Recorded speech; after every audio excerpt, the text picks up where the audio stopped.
I am the Tofu Golem. Please enjoy the video. You start by preparing your system and getting to the right menu.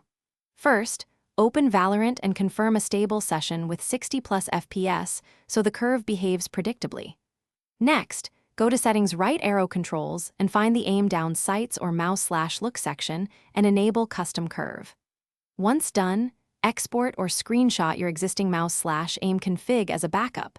This protects you if a curve feels worse. Backups let you revert quickly and compare objectively. You now build the curve itself, starting from a base profile like linear or classic so you have a predictable reference. Then create or move nodes. Set a gentle start for micro adjustments, a smoother midrange for tracking, and a firmer end for flicks. Make small sensitivity and slope changes, don't jump values.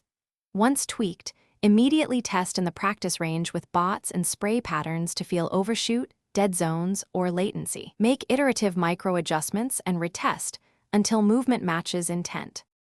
To finish, save and export the curve with a clear name and date so you can restore or share it later. Then validate by playing multiple short deathmatch or spike plant rounds to ensure consistency across game scenarios. If something feels off, make one change at a time and retest.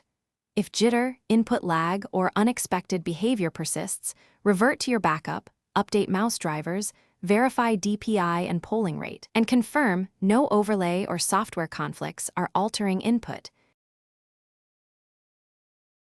Thanks for watching. Consider subscribing if we helped you today.